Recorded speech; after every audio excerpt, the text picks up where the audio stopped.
Olá, pessoal! Sejam bem-vindos a mais um Elas Podem Cast. Hoje eu estou com uma convidada muito especial. Eu quero que vocês deem as boas-vindas à vereadora Camila Rosa.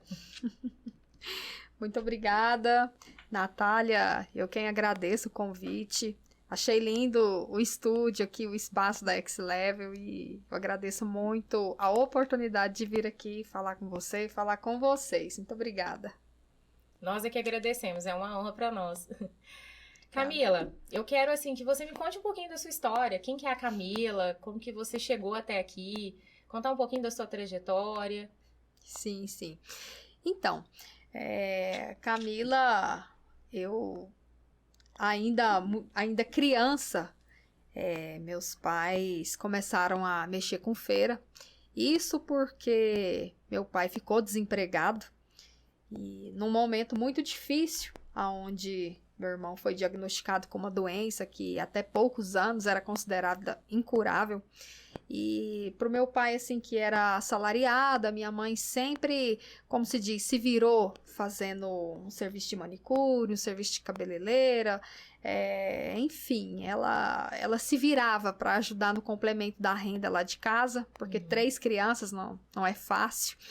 E meu pai desempregado, trabalhando já assim, de bico em bico, apresentaram para ele o empreendedorismo e meu pai começou a trabalhar fabricando calçados, isso no fundo de casa mesmo. E foi nessa fabricação de calçados, tentando vender em alguns supermercados, que não eram muitos também, lá na cidade de Aparecida. Meu pai, por ser frequentador, né, de feiras, como consumidor naquela época, resolveu levar os calçados para tentar vender na feira. E, graças a Deus foi um sucesso. Então, de uma renda extra, passou a virar a renda principal. Isso eu digo em questão das feiras. Meu pai, então, passou a fabricar, deixou de entregar nos mercados, e nós passamos a levar tudo para as feiras. E aí, com 3 meninos pequenos, meus pais faziam o quê? Deixava um pouco dos filhos na casa das tias, da avó, e eu, a mais velha, os acompanhava. E isso para mim, assim, eu sempre digo, foi a oportunidade da minha vida, a oportunidade que eu precisava para me tornar hoje quem eu sou. Eu lembro, assim, que ainda, criança ainda, em torno de 8, 9 anos, essa faixa, meu pai me ensinou a trabalhar e acho que já aos 10 anos eu tomava conta de uma banca sozinha nas feiras. Então as pessoas compravam de mim, não sei se é porque achavam bonitinho, porque eu era uma criança e toda vida eu sou conversadeira, acho que eu já nasci uma boa vendedora. Então a pessoa passava, eu conversava e logo eu já sabia o nome dela e sempre agradecia pela escolha da mercadoria, da banca que estava comprando. E essas pessoas faziam um bom relacionamento. Elas voltavam depois. E voltavam e perguntavam por mim, se eu não estivesse na banca. E aí meu pai logo viu e um dia falou assim, acho que você tem futuro nesse ramo de vendas. E ele começou a me ensinar não só a vender. Aliás, que ele mesmo fala que ele não me ensinou a vender, eu já aprendi, eu já nasci com esse dom. Mas ele me ensinou o que é muito importante no ramo de quem trabalha num negócio próprio, que é administrar o seu negócio. O pai me ensinou a fazer um capital de giro. Importantíssimo. Isso. Me ensinou a administrar um estoque. E me ensinou como deve ser, a importância de você manter um fluxo de caixa, de você ter também um bom relacionamento com os seus clientes. Enfim, tudo isso foram ingredientes colaborativos para o meu sucesso nesse mundo das vendas, nesse mundo do empreendedorismo. E eu digo que na vida mesmo, porque a todo tempo a gente está vendendo, seja um sonho, seja imagem, seja qualquer situação, a gente está sempre vendendo algo para alguém, para as pessoas. E foi assim que eu comecei vendendo os colarzinhos nas feiras depois, assim, pra mim mesmo. Na escola, levava uns adesivos. Tinha na época uns bate-bate. Você é dessa época? Sim, meu pai vendia bate-bate. Aí, pronto. Eu era a garota que ficava lá batendo fazendo bate-bate. a demonstração do bate-bate. Pronto, achou uma que era também. Então, assim, eu lembro que eu estudava de manhã e... ia dando a hora de sair, eu já falava pra professora assim, professora, cada dia eu arrumava uma desculpa, hoje eu tenho que ir mais cedo, porque hoje é assim, assim, assim, e eu corria, saía, ia lá em casa, pegava aquele tanto de bate-bate que eu passava a noite montando, punha assim tudo no braço, minha irmã era menorzinha, já catava ela também, e ela morre de vergonha nesse ramo de vendas. Falava, não, vocês só tem que ficar segurando os bate-bate. E eu vendia ali de manhã pros colegas que passavam, e à tarde, quando vinham passando os meninos da outra turma, né, do turno vespertino, como o colégio é na rua da minha mãe, é um colégio estadual que eu estudei lá, o Colégio Estadual Nova Era, eu vendia para essa turma também. E sempre com a minha fiel escudeira, minha irmã do meu lado, caladinha lá, mas segurando os bate-bate. E aquilo ali, assim, se fosse acabando, ela já sabia qual era o comando. Já tinha que correr e buscar mais. Então, assim, foi nesse ramo de conhecer as vendas, de aprender a lidar mais com as pessoas. E ali eu encontrava gente, assim, que na escola queria comprar um adesivo e não tinha dinheiro, não tinha o suficiente, eu queria pagar no outro dia. E eu era super maleável. Às vezes até trocava alguma mercadoria, assim, não, eu tenho 2 lápis. Então tá, toma um adesivo e me dá um lápis. Fazia permuta também. E...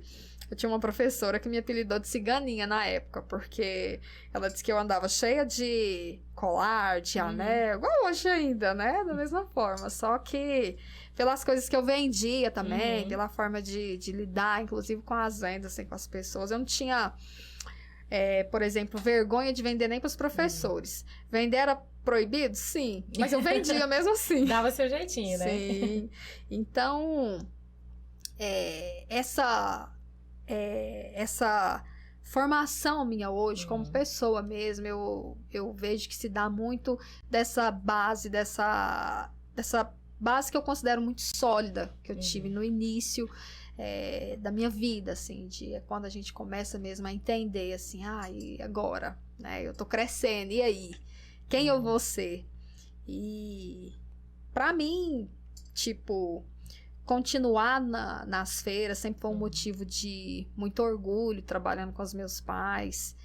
Sofria também, teve uma época muito bullying na escola, por conta de trabalhar nas feiras. Teve uma época que ficou difícil, assim, pra mim. Naquela época não era muito falado sobre isso, né? Assim, essa questão do bullying não era formatada, né? Sim. Ele já existia, porém não era falado como, né, é falado hoje. Isso, Então... eu lembro, assim, que eu já era maiorzinha, tipo, na faixa tinha acho que uns 13 anos, uns 12, 13 anos. A gente começa a ter vergonha, né, das coisas. Mas eu não tinha vergonha de ir pra feira. Mas no final de semana, às vezes, eu tava com os meus pais e passava algum colega com os pais dele. E aí comprava, me via, fingia que não conhecia. E aí, quando era na escola, eles falavam assim, olha lá a feirante. E aí, às vezes, começava a gritar assim, olha a feira, olha a feira, olha a feira. Aí eu começava a ficar com vergonha. Aí...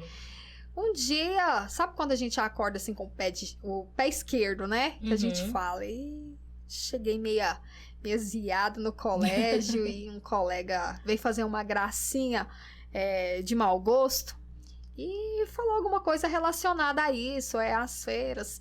E aí, assim, eu não vi da hora que eu dei um grito com ele e falei assim, eu sou feirante com muito orgulho, porque eu tenho meu dinheiro pra comprar meu lanche. Então, assim, todo mundo ficou espantado, porque eu sempre fui muito calma, muito tranquila, enquanto os outros estavam muito lá calada. pedindo pros pais, né? Exatamente. Tipo, me dá aqui, não, eu tenho meu próprio dinheiro, me respeita. Exatamente. Então, assim, foi como se fosse um grito de liberdade. Dali em diante, mais nunca eu tive nenhuma gracinha, naquela época, pelo menos, das pessoas ficarem com essas gracinhas de feira e tal e tal. E aí eu percebi também, falei assim, gente, eu sou independente, assim, claro, em partes, né? Eu sou independente, eu não preciso de ficar, assim, com vergonha porque eu sou da feira, porque eu tenho meu dinheiro. Eu trabalho, eu tenho meu dinheiro para comprar meu lanche, eu compro o que eu quero. E, assim, o tempo foi passando, eu entrei numa faculdade. Na faculdade foi um período muito difícil da minha vida ainda, porque eu lembro que eu escolhi serviço social porque sempre fui muito ligada a causas sociais e só tinha na Católica aquela época, né? A PUC hoje. E o dinheiro que eu ganhava, por exemplo, para trabalhar nas feiras, eu lembro que na época ainda faltava R$4 para pagar a mensalidade. Então, como que o ser humano sobrevive sem dinheiro? Ninguém sobrevive. Não. E isso eu te falo para mensalidade. Ainda tinha que pagar coletivo, né? Era um ônibus, era uma xerox, era um lanche. Começou nos primeiros períodos do meu curso, era integral. Então, toda aquela dificuldade contribuiu para que eu aprendesse vamos dizer assim, a pular mais. Então, eu comprava, por exemplo, banana no final da feira, banana madura, que é a banana típica de doce, e levava para casa. Minha mãe fazia o doce da banana, eu enrolava aquele doce, cristalizava, a gente embalava e eu vendia na faculdade. Meu Deus! Sim. Então, assim, além das feiras, do dia a dia, vendia esse doce para ajudar no complemento da renda. E em Campinas, comprava... na veia, né? Sim, e em Campinas, comprava bijuteria, comprava tudo que eu sei que a mulherada gosta e vendia para as minhas colegas. E assim, eu sobrevivi. E vivi para contar essa história aqui para vocês, porque sempre foi algo assim de muita dificuldade se enfrentar. E graças a Deus eu vivi assim nas regras. Era incrível. Se eu precisasse assim, talvez, vamos supor, além do compromisso de pagar a faculdade, do ônibus e do xerox, uma coisa ou outra, eu falava assim: Deus, o Senhor me manda sempre o necessário, muito obrigada por isso, mas nunca sobra nem R$1. Aconteceu então certinho. A conta era muito certa, mas fechava. Então era aquilo ali, já estava ótimo, né? Mas a formatura, por um exemplo, era algo assim que eu sempre tive um sonho de fazer. Eu sempre digo, eu nunca tive muito sonho, assim, por exemplo, com festa. Eu dispensei minha festa de 15 anos, que a minha tia ia fazer pra mim, e troquei por uma viagem que foi inesquecível, que eu conheci a Disney nessa época, com a minha tia, minha madrinha. Bacana. Sim. E nunca sonhei com festa de casamento, por um exemplo, mas eu sonhava com a minha formatura. Então, eu pensei, gente, pra mim conseguir fazer essa festa de formatura, eu com certeza vou ter que pular mais uma vez, eu vou ter que me arranjar. E aí, o que eu fiz? Entrei na comissão de formatura. Rapaz, liderar não é fácil, né? Não. E como um conjunto de pessoas tão pequeno, igual era a minha turma, que eu acho que pra formatura mesmo foram umas 30 e poucas pessoas, como elas pensavam tão diferente, eu só pensava assim. E aí, não foi fácil também, mas no final deu tudo certo. Eu consegui fazer a formatura, consegui concluir a faculdade, consegui fazer o álbum e pegar depois de 1 ano. É sempre assim, né? Acho que, aliás, até mais de 1 ano, que acho que um ano depois eu tava pagando a faculdade alguma ainda. Explicação pra isso, gente? Por favor, né? Fala pra gente por que o álbum de formatura demora tanto pra chegar. Não, até que ele não demora tanto, mas que a gente tem condição de pegar, é demorado mesmo.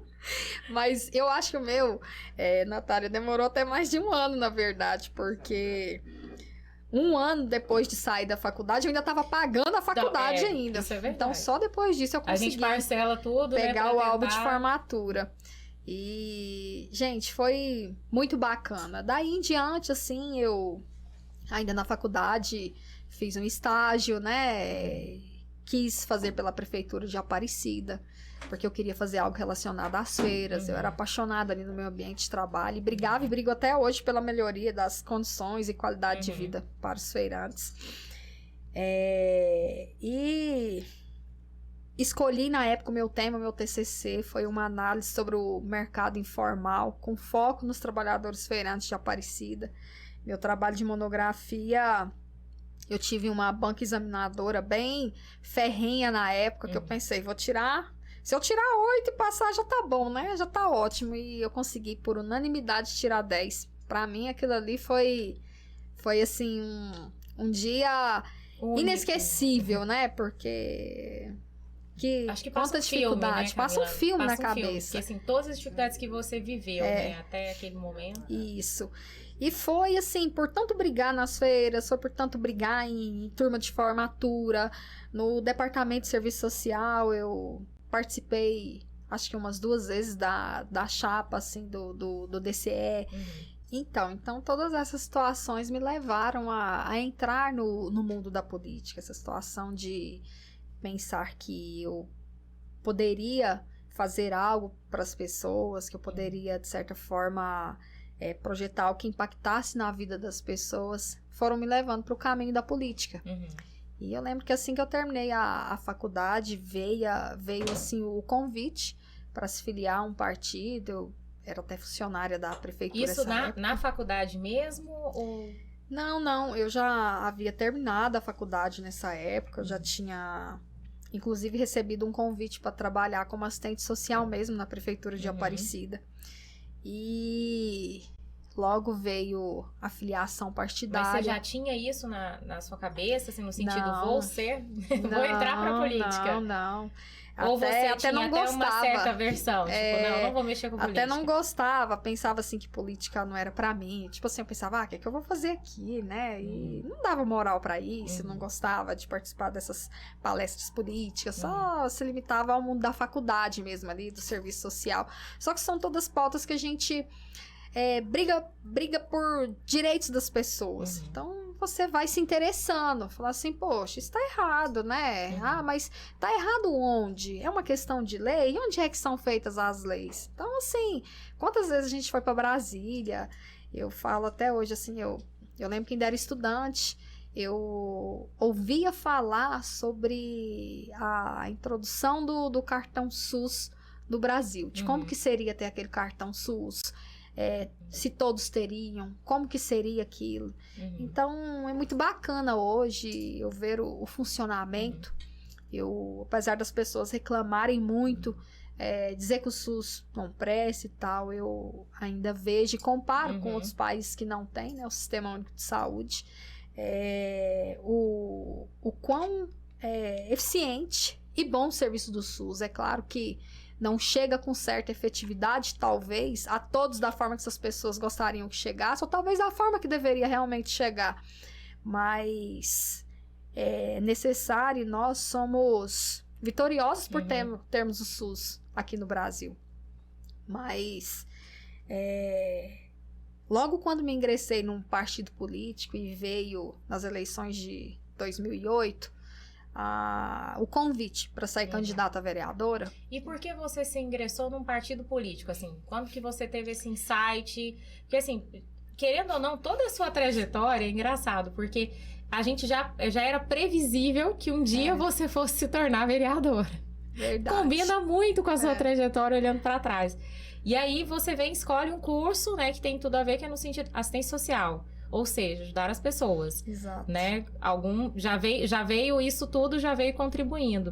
E aí, quando você teve esse insight, assim, vou me inscrever no partido? Na verdade, como eu estava trabalhando na prefeitura, é natural que tenha eventos partidários, né? Eventos políticos. E eu lembro que teve um evento do partido PTB, e era um partido que era aliado à base do prefeito naquela época. Na época, o prefeito era José Macedo, lá em Aparecida. E não era uma obrigação, mas todas as pessoas estavam ali se filiando, porque eram da base do prefeito e tal. E aí eu assinei a ficha de filiação. Mal sabia. E aí o que acontece? Aliás, o que acontece? o que vinha acontecendo, e de uns tempos pra cá eu tenho visto que essa realidade tem mudado, graças a Deus. Que naquela época as pessoas olhavam para as mulheres muito como um preenchimento de cota mesmo. A política era relativamente só para homens. E desde quando veio desde quando veio o convite para sair candidata a vereadora, eu de imediato não aceitei. Falei, não, não dou conta, isso não é para mim. Acho que é o que todo mundo fala antes de se ingressar na carreira política. Aí, não, você tem uma liderança muito grande dentro das feiras. E era verdade mesmo. Eu fazia excursões na segunda-feira com os feirantes para Caldas Novas. Liderança estava no seu DNA, né? Porque levava 3 ônibus. Desde criança. Liderou a irmã, depois na feira, depois liderou na faculdade, ou seja... Isso, já vinha já no vinha DNA trazendo. mesmo. E assim, nas feiras, tudo que acontecia era Camila, a gente só vai se for Camila. Então, assim, foi realmente... eu me tornei aquela liderança sem pedir pra ser. Foi natural, né? Foi natural. E tá, não, você tem que ser candidata. Eu falei, ó, eu vou falar com a minha família. Vamos ver o que a minha família acha disso. E aí, meu pai, assim, sempre com muita sabedoria, né? Minha mãe também. O que eles me disseram naquele momento? Olha, se for para ser candidata e para enfrentar as urnas, mas com dignidade, se você quiser, nós vamos te ajudar. Agora, o que eu acho que não tá certo é você colocar seu nome e resolver não sair candidata e ficar com seu nome sujo aí depois, parecendo que foi uma laranja. E eu absorvi aquelas palavras, passou a noite. Tem um amigo meu que fala assim... Nada melhor do que um dia após o outro com a noite no meio. E assim, eu refleti, falei, então tá, então eu vou ser candidata. E cheguei no outro dia e falei assim, olha, eu conversei com a minha família e tal, e e vou ser candidata. E o pessoal, nossa, maravilha. Eu falei assim, mas tem uma coisa, o quê? Eu sou candidata mesmo. Eu não sou laranja, não. Não, pode ser. E, tipo assim, eles queriam, claro, o preenchimento da cota feminina. Mas se eu tivesse 30 votos, tava ótimo, né? E eu, menina, isso em julho. Naquela época eram 3 meses, né? 90 dias de campanha política. Eu saí candidata em julho. As eleições em outubro. Eu trabalhei de sol a sol. Minha família, os amigos mais próximos, e a gente pedindo voto. A única coisa que eu tinha, e bem restrito, era o popular Santinho. E olha que o partido fez um pouco pra mim, fez com o número errado. Eu tive que correr, arrumar dinheiro de onde não tinha, porque na hora que você vai entrar, é assim, não, você vai ter tudo. Você pensa, vou sair rica então, né? Porque esse tanto de promessa... Mas quando veio mal o Santinho, meu Deus do céu, o que a gente vai fazer? Tem que se virar e fazer. E eu tinha tanta dó, assim, porque como era a gente que fazia, a gente que comprava, né, vamos dizer assim, eu tinha tanta dó que eu falava assim, olha, eu chegava nas pessoas, tô te pedindo aqui um apoio, tal, eu sou candidata, e a pessoa falava assim... tá, eu vou pensar. Me dá um pouquinho do seu santinho aí que eu vou guardar. Aí ela já fazia menção de pegar um tanto de papel. Falou assim, quantas pessoas estão na sua casa? São 3, então leva um pra cada. Dava só a quantidade mesmo. E quando acontecia de entregar alguém, pra alguém e a pessoa jogar fora, eu corria e catava de novo, porque eu precisava dele pra dar pra outra pessoa. E assim... Foram muitos dias de trabalho, né? 90 dias de trabalho. E no dia da eleição... Eu tive 1.010 votos naquela época. Naquela época, a Aparecida tinha 17 vereadores. Então, assim, eu tive mais votos do que 8 eleitos naquela época. Era muito voto para aquela época. Única mulher eleita na época? Não fui eleita. Eu tive 1.010 votos, não fui eleita. Sim. Fiquei suplente. Fiquei primeira suplente. Entendi. E no outro dia, todos os jornais queriam saber quem é essa menina de 20 anos, a Camila Rosa, que teve voto em toda Aparecida, eu tive voto em todas as urnas da cidade e uma boa votação, mas não alcancei. E é natural que a gente fique contrariado e tal, e na hora eu não entendi, claro. Aliás, não quis entender, né? Mas aí passou E eu fui perceber, falei, gente, eu tive voto demais. Pra quem não tinha gasolina nem pra andar pedindo voto. Quase só sem tinha o apoio, santinho só mesmo. o santinho. Eu tive esse tanto de voto, parei, pensei, falei, agora eu vou ser candidata na próxima. E aí, eu já comecei... Persistência. Sim, eu já coloquei aquilo ali na minha cabeça e pensei assim, agora eu vou trabalhar pra próxima eu ser eleita. E ó, trabalhar. Tive um convite para trabalhar na época com o deputado Marluz, fui para a Assembleia. Em 2012, candidata novamente pelo PTB. E eu tive ali na faixa de 1.700 votos. Perdi na época por 14 de legenda. Então, fiquei novamente suplente de novo da chapa, o mesmo partido. E eu pensei, não, gente, isso não é pra mim mesmo, não. Quase, mas não foi. E aí, assim, fiquei com tanta raiva, confesso, que eu queria até desfiliar do partido. Mas, na primeira vaga ali de suplência, todo mundo, não, vai que sai alguém e tal. E eu falei, quer saber, eu vou tocar minha vida e vou mexer com outra coisa, eu vou esquecer de política. Aí eu fui... nossa família, meu pai sempre mexeu com mercadoria importada. E eu pensei, eu acabei de sair de um processo eleitoral onde muitos colegas, principalmente do mesmo ramo ali, me ajudaram. Se eu virar agora uma concorrente deles, eu vou ganhar a inimizade desse pessoal. O que eu vou fazer? Eu já sei, vou vender para eles. E um amigo, assim, que meu pai já ajudava, me levou em São Paulo, me ensinou aonde comprava, como que comprava. E eu fui vender para essas pessoas. Fui trabalhar no atacado. E foi um momento, assim, de muito aprendizado na minha vida. Foram em torno de 3 anos e pouco trabalhando nesse ramo atacadista. E eu saí de uma condição de vender mercadoria nos salões, levar nas feiras para as pessoas escolherem, até uma loja em Campinas, numa das melhores ruas lá, que é a Avenida São Paulo, onde é o point atacadista, para quem vai comprar para revender. E quando, assim, saí de lá, que foi um convite do Gustavo, que ia assumir a prefeitura de Aparecida, eu ajudei ele na campanha e sem querer, sem exigir nada. E ele me convidou para fazer parte da gestão dele. Foi quando eu me tornei diretora do Centro de Especialidades Médicas lá em Aparecida. Não conseguia ficar com a loja em Campinas e trabalhar em Aparecida. Eu optei por fechar a loja e encerrei nesse momento aquele vínculo com Campinas, aquele vínculo com o mercado atacadista. E tenho até hoje a amizade dos meus clientes desse estado, fora do estado, que compravam ali da gente. Foi um momento muito feliz na minha vida. E aí voltei para Aparecida. Não voltei como assistente social, mas como diretora do hospital.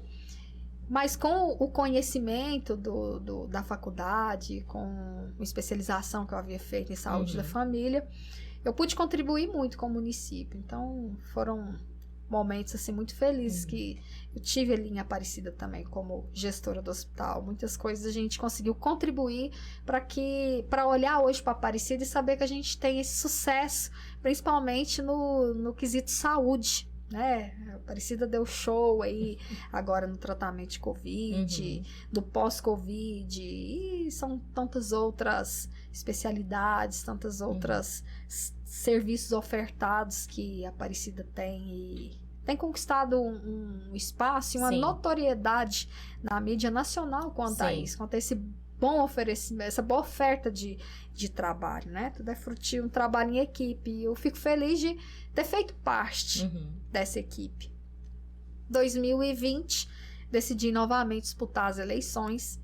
Eu já era filiada no PSD, se eu não salvo engano, em 2014 eu me filiei no PSD através do convite de um amigo, um ex-prefeito lá também, o Ademir Menezes, e permaneci filiada. E quando foi agora, olha só o que a vida me reservou.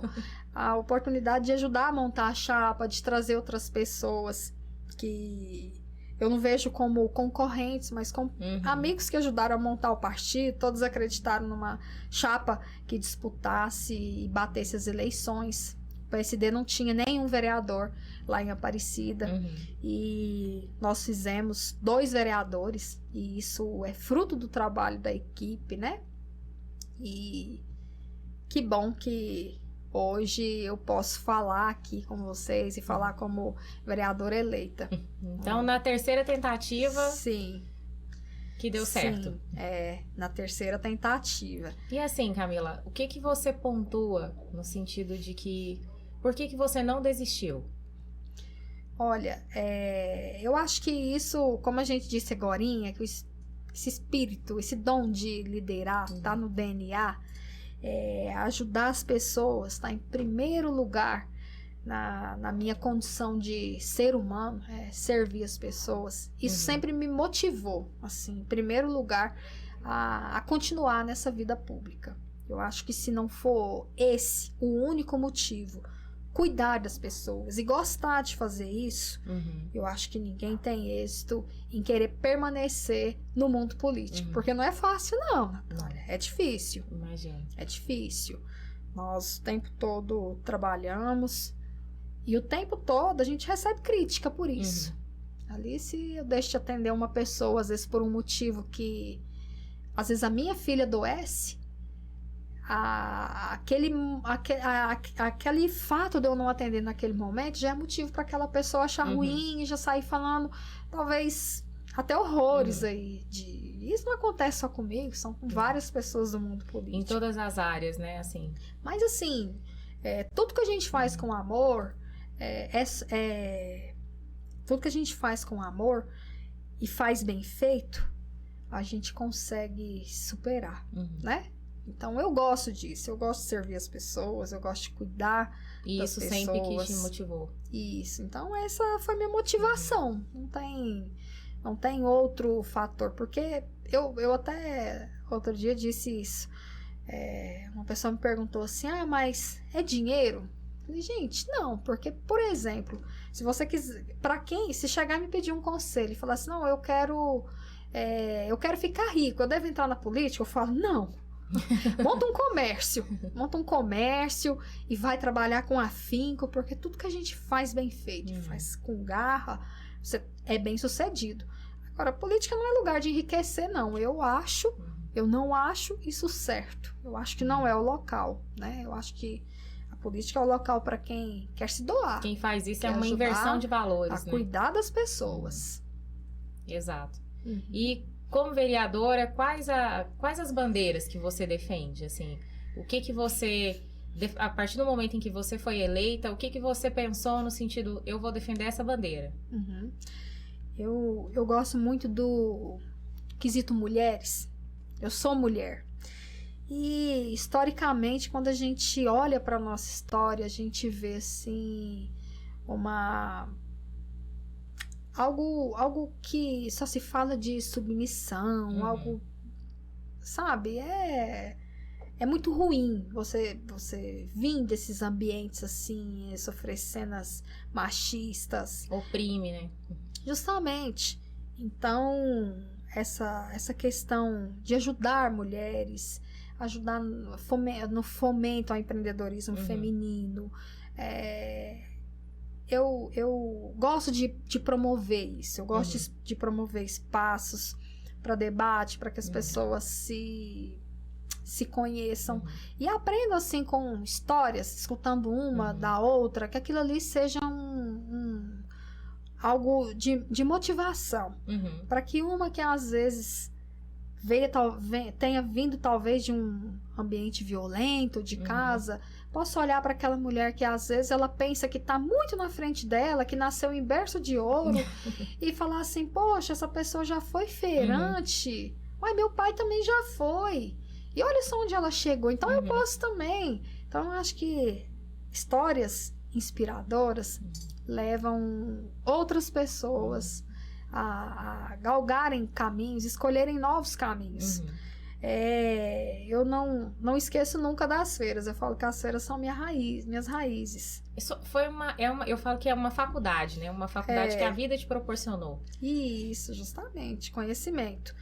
Outra bandeira que eu trago no meu coração, que foi algo que eu conheci ainda mais jovem, questão do cooperativismo, né? Agricultura familiar. Meu esposo mexe com hortaliças, a gente ainda vende nas feiras ainda, a gente planta. E são várias pessoas que hoje trabalham em função disso. Eu sempre tenho um amigo que ele me liga, se ele me ligar assim, pouco depois das horas do almoço, ele sempre me pergunta, você já almoçou hoje? Eu digo sim. Ele fala assim, então agradeça a um agricultor familiar, que foi ele que pegou no cabo da enxada e pôs comida na sua mesa. E é verdade. É verdade. A comida que chega à mesa dos brasileiros, 80% delas são os agricultores familiares que trabalham para pôr ela na sua mesa. Os grandes agricultores plantam para mandar para fora, para vender em dólar, para receber em dólar. Aqui não. Aquele cara que planta numa hostinha, que planta no fundo de casa, que planta no município vizinho, mas que planta. É ele que trabalha para pôr comida na nossa mesa. É verdade. Então, até mesmo entendendo todas essas questões, eu vejo que a partir desse importante processo do agricultor familiar de trabalhar para pôr comida na mesa, os feirantes entram com uma grande participação depois, que é escoar essa mercadoria. Que é fazer com que essa mercadoria chegue realmente na nossa mesa. Então, o agricultor, na maioria das vezes, vai colher, vai entregar no centro de distribuição, e lá os feirantes vão pegar e vão levar para sua rua, para próximo da sua casa, e você tem a oportunidade de alimentar sua família, de se alimentar. Então, são bandeiras assim que eu defendo também, defendo mais fomento de políticas públicas, de investimento, de melhorias na qualidade do trabalho. E se hoje você me disser assim, mas é só isso? Não. Eu ajudo pessoas relacionadas à causa animal, relacionado a diversos temas. Mas são 3 temas que estão no meu coração. Mulheres, agricultura familiar, os feirantes. Maravilha. Não, e é justamente quando você falou de mulher, é justamente o propósito desse podcast. Quando eu tive, né, que eu falei assim, não, o desejo no coração de trazer isso era justamente de trazer histórias assim como a sua, né, de inspirar outras mulheres, que às vezes a mulher que olha, fala assim, nossa, mas olha lá a vereadora, a Camila e tal, e olha e fala assim, gente, mulher elegante, não, nunca deve ter, não sabe o que é, do que trabalhar no sol, não sabe o que é passar por dificuldade, e assim, e acaba que isso cria um bloqueio que ela pensa, não, eu sou diferente dela, então não tem condição de eu conseguir isso dessa forma. E aí, quando você vem e traz isso, essa história, né, histórias reais, igual quando a gente estava conversando isso antes. Então, assim, isso inspira, né, porque ela fala justamente o que você disse. Se ela conseguiu, eu também consigo. Exatamente. Né? Se ela pode, eu também posso. Exatamente. E Camila, contando assim um pouco desse contexto na política, de mulher na política, o que você, assim, questão de preconceito, dificuldades, teve algum episódio, por exemplo, em que você pensou, às vezes, até em desistir, ou até mesmo que te deixou, assim, realmente, assim, tirou um pouco do seu gás, do seu ânimo, que você sofreu algum tipo de preconceito por ser mulher? Sim. Eu já ouvi vários colegas, gente da minha família, dizendo pra mim, inclusive que política não é pra mulher. Política não é pra mulher. Você é muito correta, a política não é pra gente correta. Eu falei assim, gente, então é pra quem? É um espaço de leis, onde eu acho que as pessoas corretas devem estar, porque lá nós vamos decidir sobre a vida de todas as outras pessoas. Então eu acho que é nesse espaço mesmo que eu devo estar. Mas, por ser mulher, propriamente, já tive pessoas da minha família, sabe? Dizendo, não. Na própria família, que é a questão cultural, né? Isso. Aí pega a questão cultural. Dizendo, olha, mulher não ganha na política. Eu já tive pessoas que falam assim, mulher não vota em mulher. E são todas situações que, se a gente for parar e ficar olhando, pensando só nisso, você desiste na hora. Mas, se eu vou pensar no único momento que eu praticamente, assim, pensei em desistir, posso dizer até que disse que não ia mexer com isso mais, não ia mexer com política, foi quando eu perdi minha segunda eleição por 14 votos. Eu fiquei revoltada demais. Então, naquele momento ali, eu falei assim, não, não vou mexer mais, isso aqui não é pra mim, isso aqui já deu. E esse foi o único momento que, se eu for dizer assim, que algo me desmotivou, foi isso. Mas foi por pouco tempo também. Pelo contrário, né? Eu acho que até essa questão mesmo dessa dificuldade, né, do contexto em relação às mulheres, né, que algumas áreas nós ainda não somos maioria, né, como na política nós ainda não somos. Eu acho que isso traz até uma motivação, né? Eu acho que, pelo menos eu penso assim, né, no sentido de talvez, né, de você querer fazer mais, né, de querer ver mais mulheres ali. Né? Na verdade, Natália, eu sou assim, se você chegar pra mim e disser assim, ó, você não consegue tirar essa taça daí, nossa, aí é que eu vou trabalhar mesmo pra tirar ela desse lugar, porque eu quero provar, não é pra ninguém, é pra mim mesmo que eu consigo fazer isso. Então, assim, todas essas pessoas que chegaram em mim e disseram, ó, você não consegue, política não é pra mulher, mulher não vota em mulher, muito obrigado. Vocês todos me ajudaram hoje a chegar aqui, porque isso me deu gás para realmente continuar lutando e acreditando que eu conseguiria, que eu ia conseguir alcançar.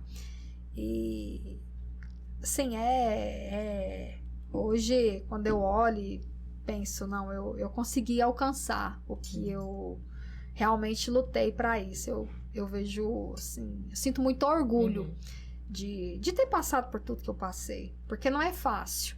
Muitas vezes a gente falando assim de mulher, muitas vezes a gente conversa com a própria mulher. Nós somos a maioria na sociedade. Sim.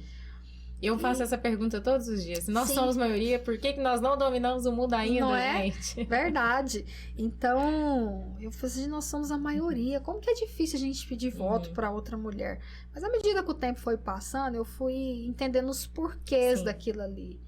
Então, assim, é algo muito mais complexo, né? Claro, do que e nós é imaginamos. Histórico, Exato. né? Histórico, essa questão cultural. a gente pode dizer do machismo mesmo. Então, isso é histórico. De trazer o que a sociedade impõe, que a mulher fica em casa, a mulher reproduz, a mulher cuida dos filhos, a mulher cuida da casa, lava vasilha, lava roupa, tarará, tarará.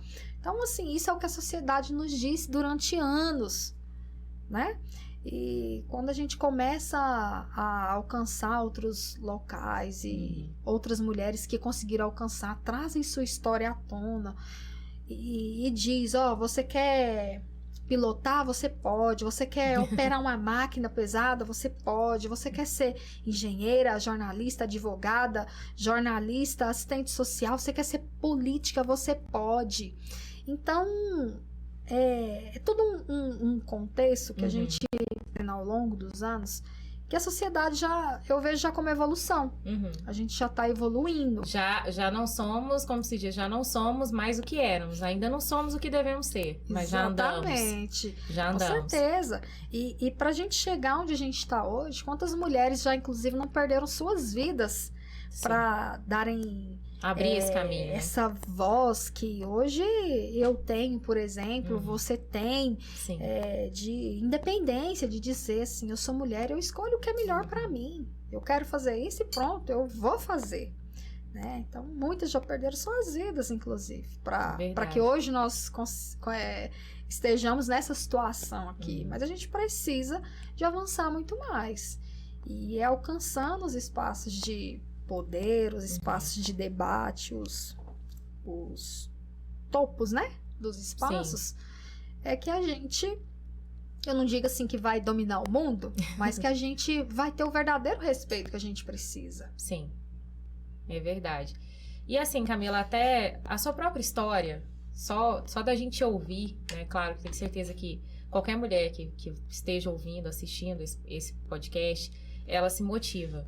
Mas o que é um conselho pra gente fechar? Qual seria um conselho que você dá para aquela mulher que quer fazer algo, quer inovar, às vezes numa área dominada por homens, sem condições financeiras até para isso, ela tem um sonho, mas ela tem medo. E até mesmo medo do que será, medo do que vai ser por vir. Que conselho você daria? Eu sei que você, como você disse, você nunca teve esse perfil, mas nós temos muitas mulheres, né, que ainda têm esse perfil. Que conselho você daria para essa mulher?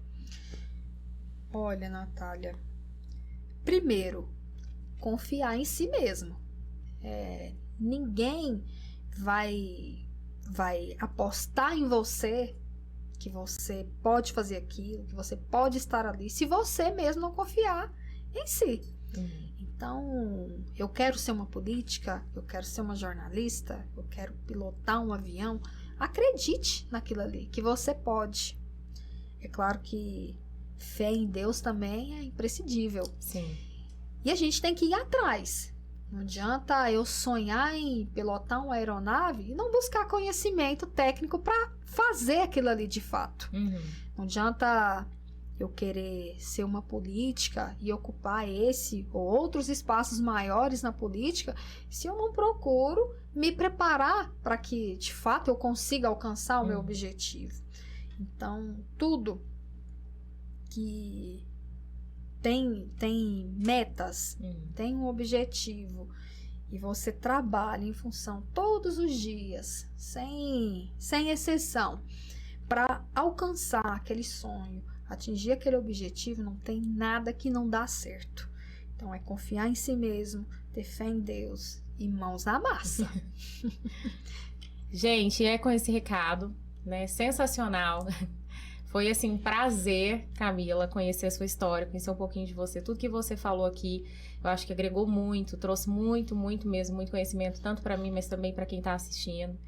E quero aproveitar aqui, antes de finalizar, pedir a todos, né, que se inscrevam no nosso canal, deixe o seu like, siga, né, nos sigam nas redes sociais. Quero também colocar aqui o @da Camila, da Camila Rosa, né, vereadora, que está aqui com a gente, vai aparecer em algum lugar aqui na tela desse vídeo. Siga ela, conheça um pouco mais dos projetos, né? Entenda um pouco mais do trabalho, desse trabalho maravilhoso que ela faz lá na Câmara de Aparecida. E muito obrigada, viu? Foi um prazer enorme e que muito sucesso na sua trajetória, que você continue sendo essa mulher forte, essa mulher que inspira. E quero dizer que você é um orgulho para nós mulheres. Obrigada, Natália. Eu fico agradecida e muito honrada com o convite de poder participar aqui desse espaço, de conhecer esse espaço aqui, conhecer também um pouco da sua história, como a gente conversou antes. Eu tenho certeza que a sua história se contada aqui é também mais uma história inspiradora para as outras mulheres, principalmente. Obrigada. E dizer que isso é importante. Não quero te parabenizar por isso. Que Deus continue abençoando você, sua família, seus negócios, que você consiga trazer aqui outras mulheres, outras pessoas que de fato consigam inspirar a vida de outras pessoas que precisam desse momento de dizer assim: eu não estou perdida, a vida não acabou, se aquela pessoa atingiu, se aquela mulher conseguiu, eu também posso. Então eu fico muito feliz mesmo, muito grata com o convite, honrada por estar aqui com vocês e dividir um pedacinho da minha história, que é uma longa história, se a gente for contar com detalhes. Não, dá vontade de ficar aqui muito tempo, vocês, né? Tá? Infelizmente, o nosso tempo, né, eu creio que já tá até estourado aí, mas, gente, não deixa de seguir a Camila Rosa lá nas redes sociais para conhecer um pouquinho mais da história dela. Tenho certeza que vocês vão se surpreender. Muito obrigada. Obrigada eu. E até a próxima. Até.